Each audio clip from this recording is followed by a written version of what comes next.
One day I told my self, चल अरविंद एक काम कर, मेरे लिए जरा मार्केट जा, मेरे लिए ब्रेड लेकर आ, मैं तेरे को 1,000 रुपया दूंगा। और साथ में इनकम टैक्स वाला खड़ा है, कहता भाई तूने अपने आप से 1,000 रुपया कमाया तो इस पे इनकम टैक्स दे, और तूने अपने आप को सर्विस दी तो इस पे जीएसटी भी लगेगा।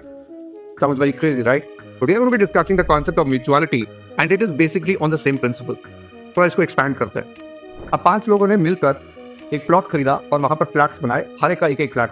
नाउ टू मेंटेन दिस, इन्होंने क्या किया, एक साइड पे एक गुल्ला पिगी बैंक रख लिया जिसमें ये हर साल 1-1 लाख रुपया डालते हैं ताकि इस सोसाइटी में क्लीनिंग, हाउसकीपिंग, गार्डनर, वॉचमैन की सर्विसेज दे सके। अब towards the end of the year देखते हैं गुल्लक में पैसा बचा हुआ है।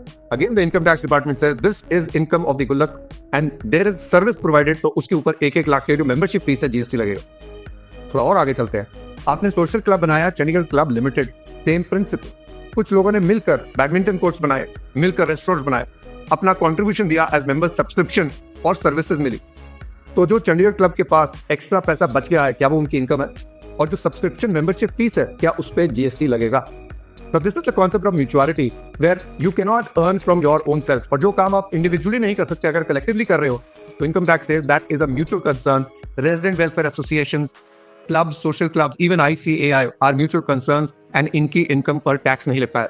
However, under GST section 7 subsection 1 clause AA में उन्होंने एक एक्सेप्शन डाली और बोला कि क्लब्स या एसोसिएशन म्यूचुअल या मेंबर्स को गुड्स या सर्विस बेचती हैं, दैट इज सप्लाई एंड उस पर जीएसटी लगेगा।